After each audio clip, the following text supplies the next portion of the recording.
continues next week. I can't believe what we have witnessed. He needs to try to be a factor here in the second overtime. Bay. Another assist. Hi, everybody. Welcome into the Buffalo Stampede. I'm voice of the Buffs, Mark Johnson. We lead off the show this week talking basketball with head coach Tad Boyle of the Buffaloes, coming off a 1-1 week. Tough one last week on a Tuesday night versus San Diego, and then a wild one on a Friday night we're going to get to over South Dakota State here in a couple of minutes.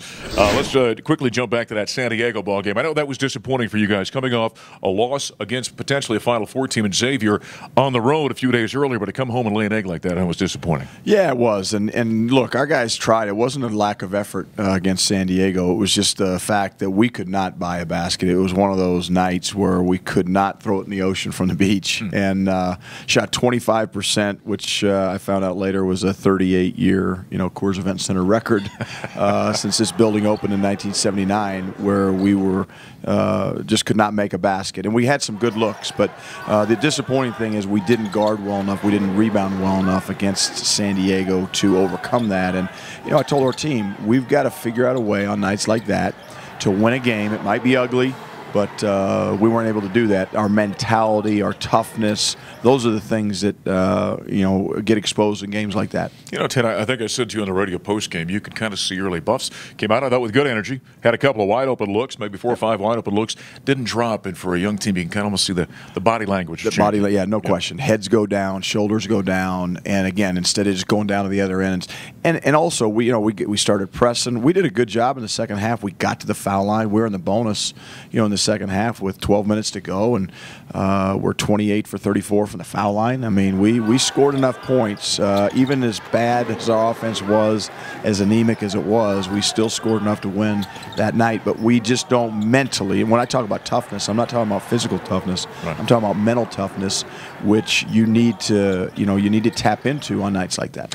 What a up and down roller coaster it was during the week. So the Buffs shoot 25% against San Diego, and then come back on Friday night and shot 53, 54% by the time it was all said and done, in a double overtime win over South Dakota State. Yeah, totally different team. I thought, after that game, I thought, holy cow, it reminded me of Forrest Gump. The line of, life's like a box of chocolates. I don't know what you're going to get. And that's exactly with Colorado basketball in those 2 games. I mean, you don't know what you're going to get. And but yeah, we came out against South Dakota State with a lot of confidence. We talked about that. Hey, you got to play like you're going to make the shot, and the shots start going in, and it was a totally different game, and a lot of fun to coach, a lot of fun to play, and I know the fans that were here on Friday night were really happy that they came, because it was a heck of a college basketball game. Buffaloes win that game in double overtime, 112-103, so 9-point win.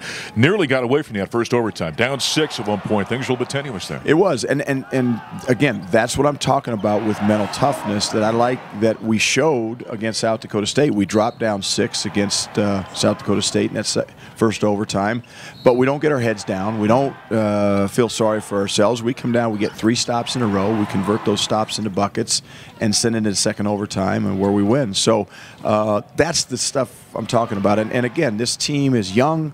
They're resilient. It's going to be an up and down year. We know that. We knew that coming in. That's just the nature of coaching when you've got so many young guys on your team.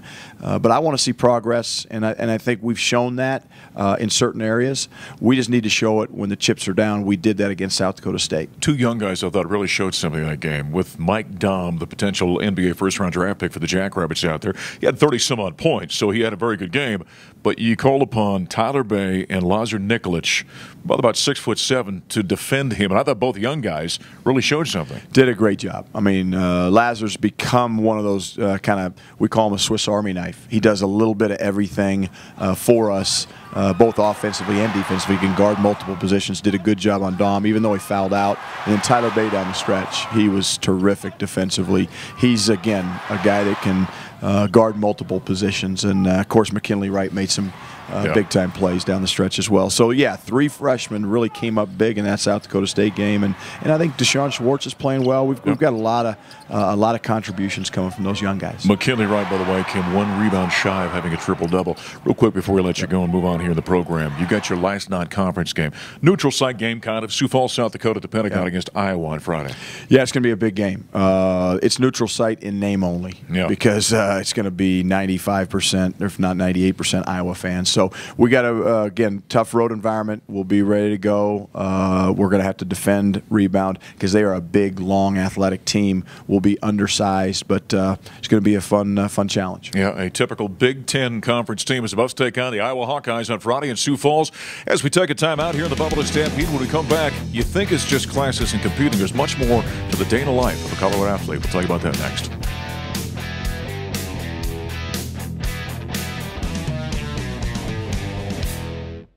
Welcome back to the Buffalo Stampede. I'm voice of the bus, Mark Johnson. You know, a lot of times when we think about student athletes, you think about competition on their given sport and going to class. There's so much more to it.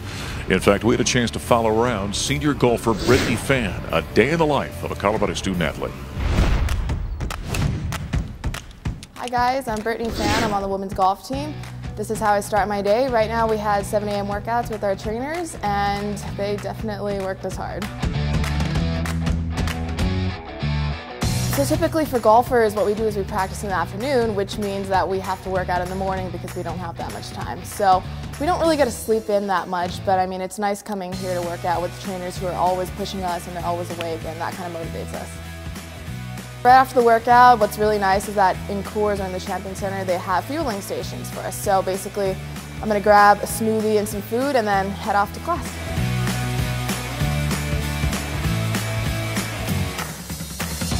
It's great to have a good support system with the trainers, the people in the academic department, coaches, that kind of stuff. But I mean, half of it comes from you wanting to get better and basically taking advantage of all the opportunities that you're given. One of the biggest things that you're going to have to do as an athlete is you're going to need to understand that you're going to have to sacrifice something. Because you have to maintain sport, school, and social, but you need to think about like what your priority is and how good you want to be. Maybe like 2 or 3 days out of the week I have to drive because my schedule is so closely packed that I don't have time to like walk from place to place and make it there.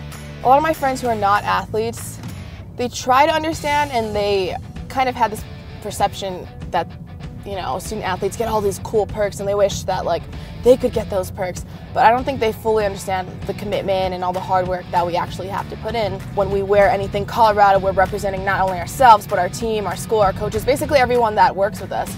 And I don't know if a lot of people understand that. But since they've added the Champion Center, it's gotten a whole lot better. And we got locker rooms. Very nice. So we go in there after workouts. You can go in there and sleep if you need to, but let's be honest, you never have time to sleep. Although I have a very busy schedule, what does help is, I guess, how pretty the campus is. I love the fact that we have 4 seasons, and I like how it's very outdoorsy, very naturey here, so that makes it really pretty. You'd think I would have a light class load as a senior, but for my major, I have 15 credits this semester, 15 credits next semester, plus I've got an internship. It's not very light.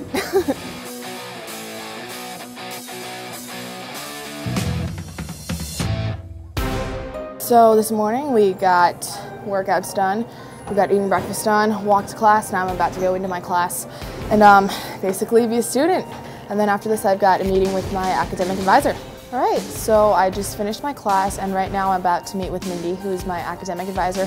And basically what she does is she makes sure that I stay on top of things. I know the dates, any projects, exams, she wants to know the grades. And she basically makes sure that I'm doing okay. Being a student athlete, you have a very busy life and sometimes things can get very stressful, very hectic. So if you know you're having issues or you need her to talk to professors for you or just figure things out, she's there for you academically or personally, so I think it's really good to have her there. So right now we're at the golf course and I would say this is my favorite part of the day because not only is it relaxing, but I like to play golf. Just a little.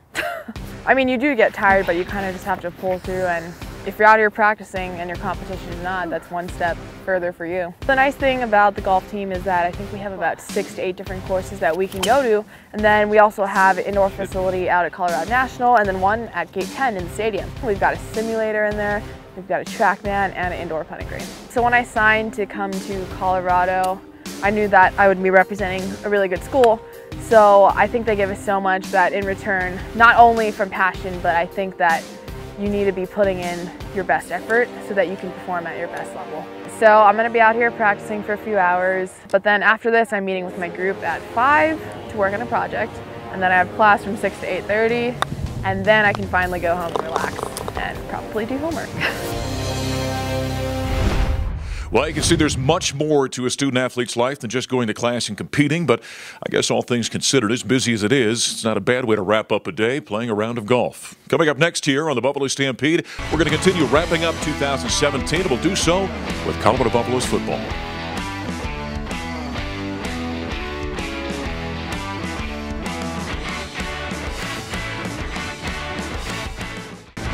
There it is. Lofts it over the top, wide open. Juwan Winfrey, the 50, and it's a foot race. 35-30, 25-20, 15, 10, 5, touchdown! Touchdown, Colorado! A strike of 79 yards. Wrapping up all 17 sports here at the University of Colorado for 2017. I'm voice of the Buffs, Mark Johnson. Splitting football, offense, and defense. Number 9. Well, I'm buying stock in this guy. I like him a lot. Wide receiver Juwan Winfrey joining us for a couple of minutes. Not the way you wanted the season to end, right? No, not at all. You know, we put in a lot of work this offseason, you know, coming into this past season. And, you know, we had high expectations based off of last year. And, you know, we didn't live up to it. But that's just more motivation for next year. You know, we see where we lack, and we're not going like that next year. Definitely not for my senior year. When you go back and kind of analyze things, because the year before, you guys have a 10-win team, seem to win close games down the stretch. The opposite happened in 2017. I mean, you weren't able to win those close games. You've been able to figure out what the difference is? I believe a lot of it was chemistry. You know, you building a lot of chemistry this offseason. You know, this past offseason, everybody wasn't there. You know, defense, they need to be able to put that extra work in together. You know, so they can work as a team and just collaborate together. And offense, you know, that's big for us, especially for the quarterbacks and receivers. You know, the quarterbacks and receivers weren't on good pace this year. You know, we missed a lot of throws, and that's all not because of talent. That's just all chemistry. You know, we got to put the work in, more work in together, and the more we do, the outcome is going to be even better. I'd have to think then what happened in 2017 is a motivating factor here in the offseason. Yeah. Yeah? Yes, sir. Without question, kind of pushes you guys in the weight room. It started last week. You know, Coach said, you see how we went out, and you see that there's so many teams left in the bowl game, and we should be with them. There's not many teams that's better than us like that we should just be sitting out there. So he's starting us early. You know, these past 2 weeks has been crazy in the weight room, and it's not going to stop. You know, it's just the beginning, and we're just getting ready to get back on top how we should be. It's amazing how quickly that senior year rolls around, and you're like, wow, the end is here. So you've got an extra motivating factor going into this offseason. It is. You know, it's do or die for me. You know, I have big goals for myself, and, you know, I want to see myself make it there, and I'm not going to stop until I reach it.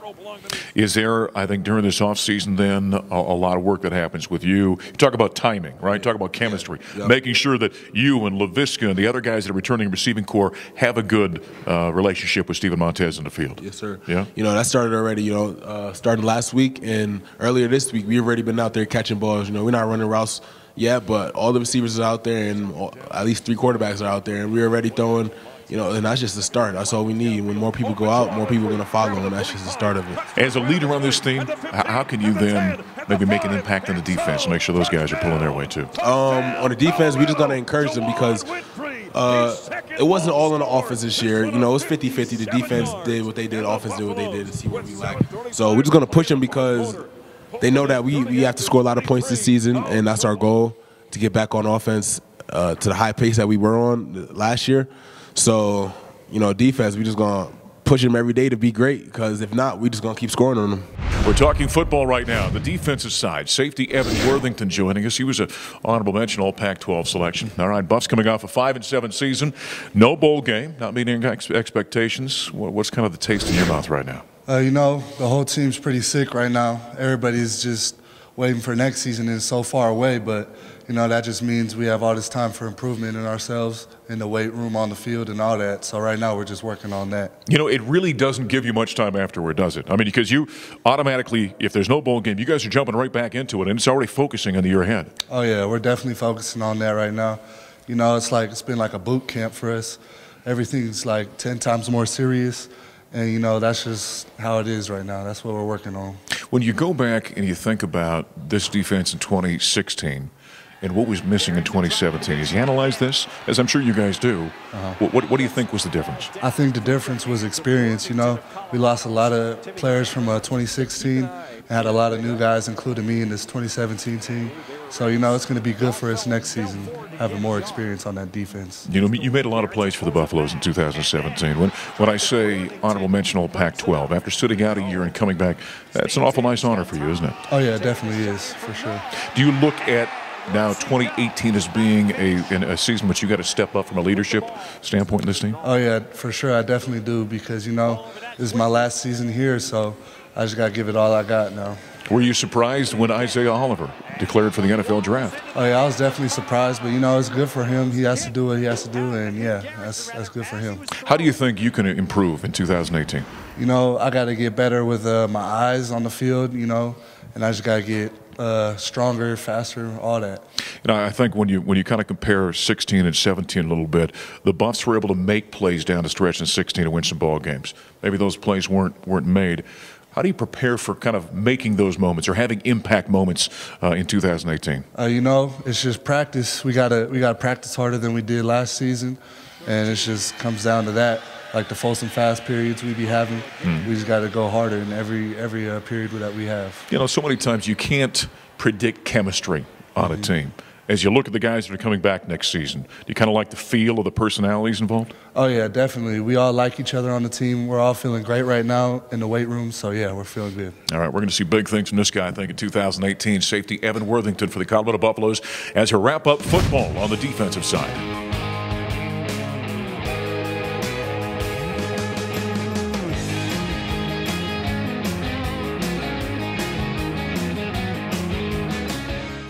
We continue wrapping up all 17 sports here at the University of Colorado as we wrap up the calendar year of 2017. I'm voice of the Buffs, Mark Johnson.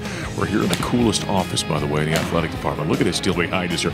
Roy Edwards from the men's team joining us. First off, how do you get any work done in here with all that back there? Well, it's hard. You know, we're keeping Coach Grady out of the simulator. It's been hard enough. So, but it's been great. Yeah, and a good addition to the program, I'd have to It's think. been an incredible addition. It's transformed us in a lot of ways. See our players all the time. It's been a great facility for them to use, a great home base for our men's and women's golf programs, and it's really a special, fun place to kind of hide out for our players. Well, I was going to say, you know, athletes a lot of times will hang around the coaching offices. That's especially true here with golf. Well, let's go back and recap 2017 a little bit. Going back to last spring. You know, we had a really good spring. Had some great wins. Probably had 4 or 5 top 5 wins. Beat Stanford, Oklahoma State, Texas A&M. Bunch of great programs. Ethan Freeman was an All Pac-12 player. Made the NCAA regionals for the 5th straight year, which was an exciting thing for our program, and had some interesting stuff happen as well with the snow at Boulder Country Club for the Pac-12 championship. I've been trying to get it out of my mind here for months, and so, but it's been good, and then the fall was good as well. We've had some Daniel O'Loughlin, who's a new player of ours, transfer sophomore from McNeese State, has come right in, played some great golf, and then we've got a bunch of seniors that have led the way as well. John Souza, Spencer Payton, and Yannick Paul notable in that group as well. Yeah, we had Spencer, in fact, on the show earlier this year. Go back to the Pac-12 championships at the Boulder Country Club. Yes, Mother Nature did not cooperate, but still, that was a great event for the Buffs. It turned out very nice. You know, it did. I was talking to some Pac-12 coaches a couple days ago, and they were talking about how it was one of the great memories in the history of their careers, and it will be for their players. And so, from that standpoint, it was worth it because we ended up getting a great championship in. Looked a little awkward a little bit on TV and stuff, but it was a fun a fun few days for everybody. You know, we mentioned Spencer there a moment ago. Kind of look forward for us now. As the calendar year flips and you move into the 2018 calendar year, how do you like where your team is at? Well, we like where they're at. We've got a lot of guys have developed in a really good offseason, solid fall from a lot of players. I really like this team, especially the work ethic of the group. Very determined group, motivated to play really well this spring. Well, if you're looking for me on campus, I'll be hanging out right here with the golf coaches working on my game. And Kelly from the CU women's golf team joining us here for a couple of minutes. And boy, this is my new favorite spot on campus back here. This is a great addition to the program. Isn't this great? Huh? I've been here a long time, and this is such a huge addition for our programs. It's really a great facility. You know, the offices was midsummer, I think, when you finally moved over here, and then this simulation thing. How does that add to the golf program and what you're able to do back here? It's just so great for the student athletes, for our golfers. They have a place where if they have time in between classes, they can come practice. They can sit down and do their homework. It's fantastic for them, and you know the coaches are living in the lap of luxury too. And as I looked at that, you know, you might think to yourself, well, how accurate or lifelike can that be? It's startling. Oh, it's amazing. The TrackMan simulator we have is just incredible. It's just fantastic to see how far technology has come. Has improved your game? You know, I'm kind of scared to get on it. I'm scared of the numbers. Let's go ahead and glance back to 2017. Kind of take us through the women's program and how the Buffs were in 2017. We've had a really good team the last couple years. Unfortunately, for the second year in a row, we missed the NCAA championship by one shot. So we're kind of motivated this year to make sure we get to the championship. The fall went really well. We had 5 tournaments and finished in the top 3 in 4 of them. We had a rough go in Dallas for our last tournament, but we won one at Gonzaga. And the team's doing really well. We have Kirsty and Robin, our Aussies, leading the way on the team, followed, right on their heels by Brittany Fan, our only senior. All right, Brittany Fan, in fact, we saw earlier in the show her kind of the day in the life and how busy student athletes can be. Look ahead to 2018 as you're looking at where the Buffs are and where you plan on going with them. We've had a nice off season. They've been able to get caught up on school, which is important. And no doubt. But everybody is excited to come back for the spring. We start off in Puerto Rico. Nice. So that should be fun, and I guess it is a go over there, so that's nice to hear. And we have a couple tournaments in California, and I think the team is really fired up to have a strong spring. Undoubtedly, the best, by the way, schedule is always in golf. Oh, yeah. Well, without question. Going to the great spots in America. And good to hear Puerto Rico. The Buffs were able to go down there for the basketball event this past year, and so it's good to see that they're ready to I think host the again. tournament will be okay down there, so that's good. How is the Pac-12 from a golf standpoint? Strongest golf conference in the country. With the likes of USC, UCLA. I think UCLA is ranked #1 right now, and there's a bunch of schools in the top 10 there. Well, fantastic. Good luck to the upcoming season. Thank you. That's Ann Kelly as we put a wrap on 17 sports here at Colorado in 2017.